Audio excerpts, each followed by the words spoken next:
நான் இத மத்திய அரசு முடக்க பார்க்கிறது என்ற சொல்லுக்கு நான் எனது கண்டனத்தை நான் தெரிவிக்கிறேன். பாராளுமன்ற தேர்தல் நடந்து கொண்டிருக்கும் பொழுது கூட அதை முடக்கல. உங்களுக்கு எவ்வளவு வேணாலும் அறிவிச்சு செஞ்சுக்கோங்க. ஆனா அதுக்கு உடனே முதலமைச்சர், பிரதம அமைச்சரை குறை சொல்வதை என்னால் ஏற்றுக்கொள்ள முடியாது. ஏன்னா எந்த காலத்துல அது முடக்கல. இன்னொன்று, டாஸ்மாகிற்கு ஒரு தீர்க்கமான நடவடிக்கை எடுக்காமல் நீங்க எவ்வளவு பணம் கொடுத்தாலும் அது உடனே டாஸ்மாகுக்கு தான் வரும். 2000 ரூபாய் உயர்த்தி கொடுக்கறோம்னு சொல்றாரு. அது ஏற்கனவே அண்ணன் எடப்பாடியார் அனௌன்ஸ் பண்ணிட்டாரு. அதை தான் திருப்பி இவர் அனௌன்ஸ் பண்றாரு. எல்லாவற்றிற்கும் மேலாக முத்ரா கடன் வங்கியில மட்டும் 1 கோடி பெண்கள் தமிழ்நாட்டுல பயனடைந்திருக்கிறாங்க. அவங்க எல்லாம் தொழில் முனைவோராக இருக்கிறார்கள். சுயசார்பு பெண்களாக மாறி இருக்கிறார்கள். ஒருத்தவங்க மேல சார்பு பெண்களாக மாறவில்லை.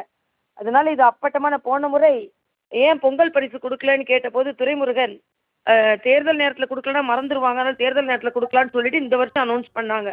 ஆக இது அப்பட்டமான தேர்தல் அறிக்கை என்றால் தெரிவித்துக் கொள்கிறேன்.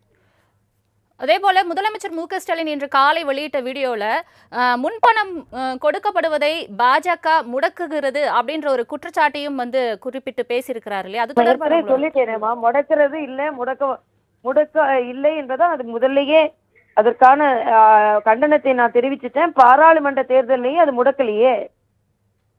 இப்போ இந்த தேர்தல் சமயத்துல இது போல முன்பணம் கொடுக்கப்படுகிறதா அல்லது இது உண்மையிலே மகளிருக்கான ஒரு திட்ட பயனாளிகளா இருப்பதா உங்களோட கருத்து என்ன மேம்? இல்ல, மகளிருக்காக உண்மையான கருத்துனா 2 வருஷம் ஏன் கொடுக்கல? 2 வருஷம் கழிச்சு தானே கொடுத்தீங்க. அதனால 2 வருஷம் கழிச்சு கொடுத்துட்டு அந்த 2 வருஷம் அப்ப அதை சேர்த்து கொடுங்க. அப்போ உள்ளதையும் இப்ப சேர்த்து கொடுக்குற மாதிரி. ஆக இது அப்பட்டமான தேர்தல் அறிவிக்கை என்பதை தெரிவித்துக் கொள்கிறேன். நான் இத மத்திய அரசு முடக்க பார்க்கிறது என்ற சொல்லுக்கு நான் எனது கண்டனத்தை நான் தெரிவிக்கிறேன். பாராளுமன்ற தேர்தல் நடந்து கொண்டிருக்கும் பொழுது கூட அதை முடக்கல. உங்களுக்கு எவ்வளவு வேணாலும் அறிவிச்சு செஞ்சுக்கோங்க. ஆனா அதுக்கு உடனே முதலமைச்சர், பிரதம அமைச்சரை குறை சொல்வதை என்னால் ஏற்றுக்கொள்ள முடியாது. ஏன்னா எந்த காலத்துல அது முடக்கல. இன்னொன்று, டாஸ்மாகிற்கு ஒரு தீர்க்கமான நடவடிக்கை எடுக்காமல் நீங்க எவ்வளவு பணம் கொடுத்தாலும் அது உடனே டாஸ்மாகுக்கு தான் வரும். 2000 ரூபாய் உயர்த்தி கொடுக்கறோம்னு சொல்றாரு. அது ஏற்கனவே அண்ணன் எடப்பாடியார் அனௌன்ஸ் பண்ணிட்டாரு. அதை தான் திருப்பி இவர் அனௌன்ஸ் பண்றாரு. எல்லாவற்றிற்கும் மேலாக முத்ரா கடன் வங்கியில மட்டும் 1 கோடி பெண்கள் தமிழ்நாட்டுல பயனடைந்திருக்கிறாங்க. அவங்க எல்லாம் தொழில் முனைவோராக இருக்கிறார்கள். சுயசார்பு பெண்களாக மாறி இருக்கிறார்கள். ஒருத்தவங்க மேல சார்பு பெண்களாக மாறவில்லை. அதனால இது அப்பட்டமான போன முறை ஏன் பொங்கல் பரிசு கொடுக்கலன்னு கேட்டபோது துரைமுருகன் தேர்தல் நேரத்துல கொடுக்கலன்னா மறந்துடுவாங்க, அதனால தேர்தல் நேரத்துல கொடுக்கலான்னு சொல்லிட்டு இந்த வருஷம் அனௌன்ஸ் பண்ணாங்க.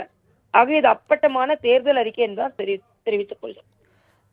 அதே போல முதலமைச்சர் மு.க.ஸ்டாலின் இன்று காலை வெளியிட்ட வீடியோல முன்பணம் கொடுக்கப்படுவதை பாஜக முடக்குகிறது அப்படின்ற ஒரு குற்றச்சாட்டையும் குறிப்பிட்டு பேசியிருக்கிறார் இல்லையா? அது தொடர்பாக சொல்லிட்டேனேமா, முடக்கிறது இல்லை, முடக்க இல்லை என்றதான் அது முதல்லயே அதற்கான கண்டனத்தை நான் தெரிவிச்சுட்டேன். பாராளுமன்ற தேர்தலையும் அது முடக்கலையே.